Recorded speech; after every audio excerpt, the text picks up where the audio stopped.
हाँ ठीक है। Good morning students. पिछले वीडियो में हम लोगों ने ये तय किया था कि आपको इंट्रोगेटिव सेंटेंस पर चर्चा करना है, परंतु मुझे लगा कि केवल इंट्रोगेटिव सेंटेंस को लेकर के चलेंगे तो थोड़ी सी परेशानी होगी। क्या परेशानी होगी कि हम लोगों का जो अफर्मेटिव, निगेटिव और इंट्रोगेटिव 3 रूप होता है।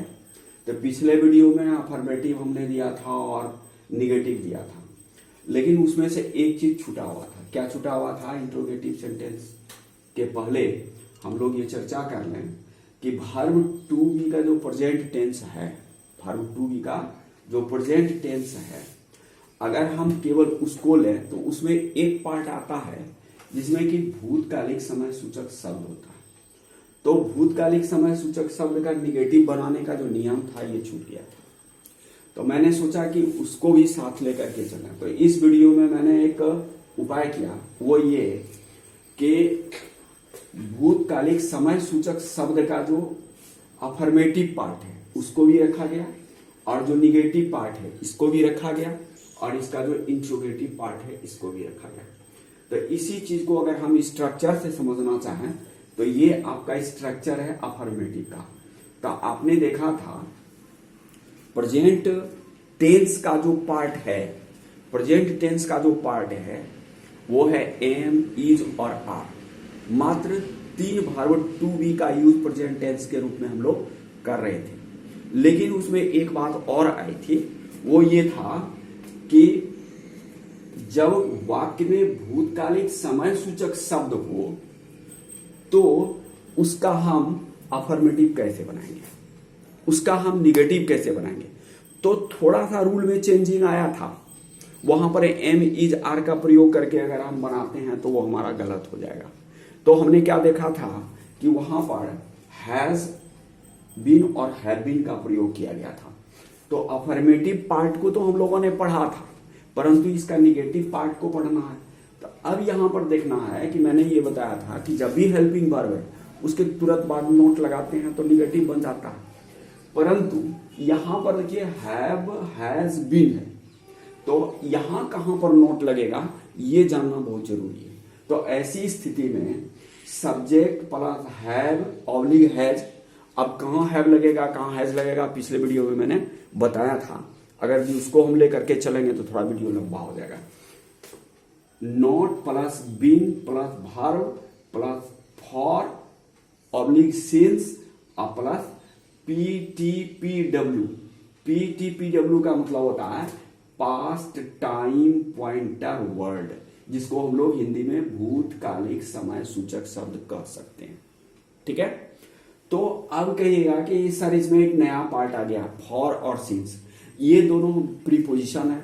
जब प्रीपोजिशन का चैप्टर हम लोग पढ़ेंगे तो उसमें ये देखेंगे कि फॉर और सिंस का प्रयोग कैसे होता है, लेकिन संक्षेप में हम लोग इतना समझ लें कि फॉर का प्रयोग करने के लिए पीरियड ऑफ टाइम का सहारा लेना पड़ता है और सिंस का प्रयोग करने के लिए आपको point of time.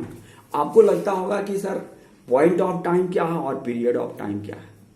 Point of time में अगर दिन की बात करते हैं तो सोम, मंगल, बुध, बृहस्पति, शुक्र, शनिचर, ये सारा बात आएगा। मतलब Sunday, Monday, Tuesday, Wednesday, Thursday, Friday, so on so, ये रहेगा तो हम सिंस का प्रयोग करेंगे। और यदि 2 दिनों से 3 दिनों से रहेगा तो ये पीरियड ऑफ टाइम कहलाता है, इसके लिए हम लोग फॉर का प्रयोग करेंगे। आगे जब हम लोग एग्जाम्पल देखेंगे, जैसे इसका एक एग्जाम्पल देख रहे हैं, वे लोग 2 दिनों से अनुपस्थित हैं, तो आप क्या देख रहे हैं? They have been absent for 2 days। They have been absent for 2 days, ये क्या है? वे लोग 2 दिनों से अनुपस्थित हैं। अब है कि यहां पर 2 दिनों की बात आ गई थी, ये पीरियड ऑफ टाइम है। पीरियड ऑफ टाइम के लिए फॉर का प्रयोग हुआ। अब इसका निगेटिव कैसे बनता है? तो निगेटिव के लिए जो आपने देखा, इसको भी एग्जाम्पल में देखते हैं। वे लोग 2 दिनों से अनुपस्थित नहीं है, तो यहां पर अनुपस्थित हैं और उसका निगेटिव हो गया अनुपस्थित नहीं है। तो अब यहां देखिए, जब स्ट्रक्चर को हम लोग देख रहे हैं तो they have not been absent for 2 days। Clear हो गया। अब इसका इंट्रोगेटिव अगर बनाना चाहेंगे तो फिर क्या करना होगा, इसके इंट्रोगेटिव बनाने के लिए आपको इस स्ट्रक्चर को देखिए, have oblique has plus subject plus been plus verb plus for oblique since plus PT PW, अर्थात post past time pointer word, past time pointer word, भूतकालिक समय सूचक शब्द। अब इसका एग्जाम्पल देखते हैं, क्या वे लोग 2 दिनों से अनुपस्थित हैं, तो क्या हो गया, हैव को आगे कर देना है, तो हो गया have they been absent for 2 days। तो अब इंट्रोगेटिव सेंटेंस के बारे में बिल्कुल क्लियर है कंसेप्ट, क्या कि जब भी कोई हेल्पिंग वर्ब रहेगा, अगर यदि हम उसको आगे कर लेते हैं, वाक्य के शुरू में कर लेते हैं, तो इंट्रोगेटिव बन जाता है। लेकिन जब इंट्रोगेटिव चैप्टर हम लोग पढ़ेंगे तो वहां पर क्या देखेंगे कि 2 प्रकार का इंट्रोगेटिव होता है। एक WH क्वेश्चन, जिसमें कि आपको कोई न कोई नाउन उसके उत्तर के रूप में लिखना होता है, लेकिन हम लोग यहां जो सीख रहे हैं ये यस नो क्वेश्चन है। यस नो मतलब इसका उत्तर क्या होगा, क्या वे लोग 2 दिनों से अनुपस्थित हैं। अगर आपसे पूछा जाएगा तो आपका जवाब क्या आएगा, हाँ या ना। तो यस नो इसलिए कहा गया चूंकि हाँ और ना के लिए। अब आइए हम लोग दूसरा स्ट्रक्चर देखें जो वर्ब टू बी का प्रेजेंट टेंस का है। तो इसको हम लोग पहले पढ़ चुके हैं, subject plus am oblique is oblique are plus adjective.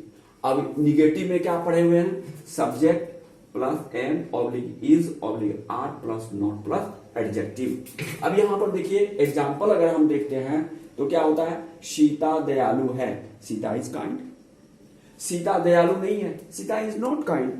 क्या सीता दयालु है, अब यहां पर ये देखना है कि is Sita kind, is Sita kind, क्या सीता दयालु है। तो इज को हम लोगों ने क्या किया, आगे क्या, इन दोनों वाक्यों में देखिए सब्जेक्ट के बाद इज का प्रयोग हुआ है, परंतु यहां जब इंट्रोगेटिव में आते हैं तो इज क्या होता है, पहले लगता है।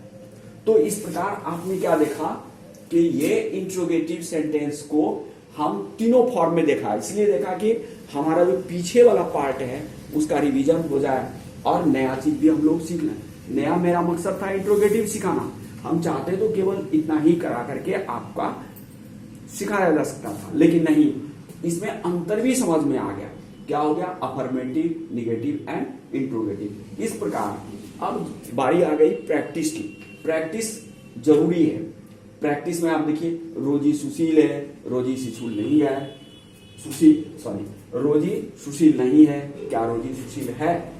यह भयानक है, यह भयानक नहीं है, क्या यह भयानक है। रीतिका तेज है, रीतिका तेज नहीं है, क्या रीतिका तेज है। शिवम स्वस्थ है, शिवम स्वस्थ नहीं है, क्या शिवम स्वस्थ है। रजनी प्रसन्न है, रजनी प्रसन्न नहीं है, क्या रजनी प्रसन्न है।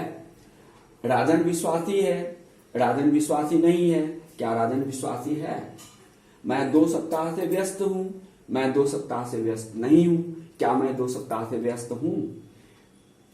तुम 5 दिनों से बीमार हो, तुम 5 दिनों से बीमार नहीं हो, क्या तुम 5 दिनों से बीमार हो। इस प्रकार आपको प्रैक्टिस के लिए ये दिया गया।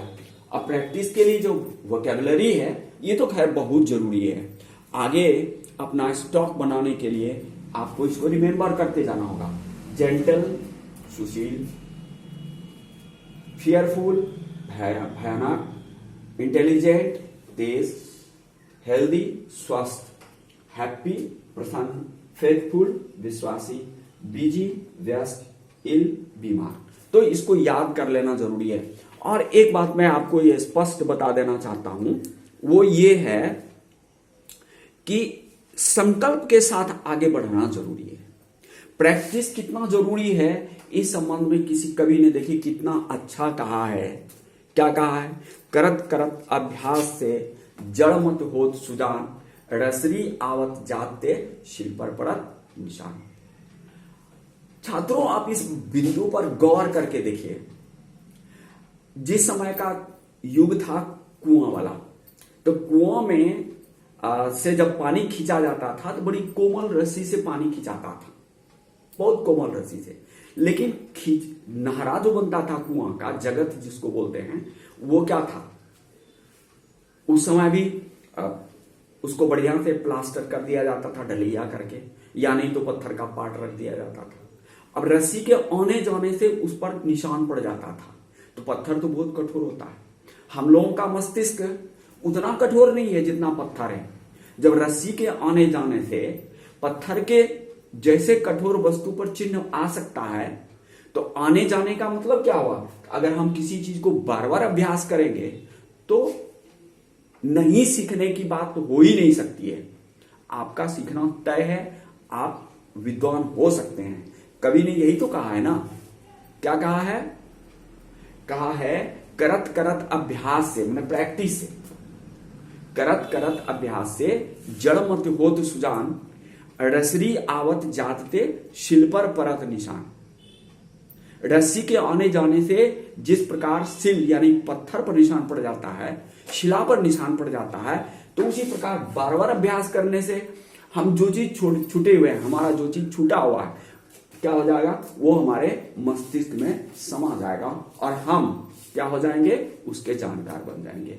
इतना ही नहीं, अब तो अब आपकी जो सरकार है, हमारी जो सरकार है, वह भी सोच रही है, सोच ही नहीं रही बल्कि अब प्रत्येक शिक्षकों को एक ट्रेनिंग देने जा रही है कि इसी पैटर्न के माध्यम से, जो पैटर्न मैंने अपनाया था, आप देखेंगे पिछले दिनों 1-2 दिन के पेपर में उसमें चर्चा हुई थी, लेकिन कल मैं पढ़ रहा था वो सन्मार्ग पेपर का, तो उसमें दिया हुआ था कि अब अनुवाद आधारित अंग्रेजी सिखाया जाएगा, ताकि बच्चों को अंग्रेजी की जो फोबिया है, डर है, वो भागे, हिंदी से अंग्रेजी करने का तरीका वो सीखे। तो इसी आधार को तो मैंने लेकर के आपके बीच में आया, मैं भी तो इसी आधार को ले रहा हूं। अब सरकार भी सोच रही है कि अनुवाद आधारित अंग्रेजी सिखाया जाए बच्चों को। अब इसके लिए क्या है, एक योजना बनाई जा रही है, कुछ बुकलेट छपाए जा रहे हैं ताकि हम शिक्षकों को ट्रेनिंग दे सकें, और शिक्षकों को ट्रेनिंग दे करके आपके विद्यालयों में भी शिक्षक क्या करेंगे, इसी पैटर्न से, इसी विधि से, यानी कि अनुवाद आधारित अंग्रेजी सिखाने का प्रयास करेंगे। तो हम लोग थोड़ा सा संकल्प लेकर के आगे बढ़ें, और मुझे उम्मीद है कि आप अच्छी तरह से अंग्रेजी सीख लेंगे, और ये जो हमारा प्रयास है और ये सफल हो जाएगा। आज का वीडियो मैं यहीं समाप्त करता हूं। धन्यवाद।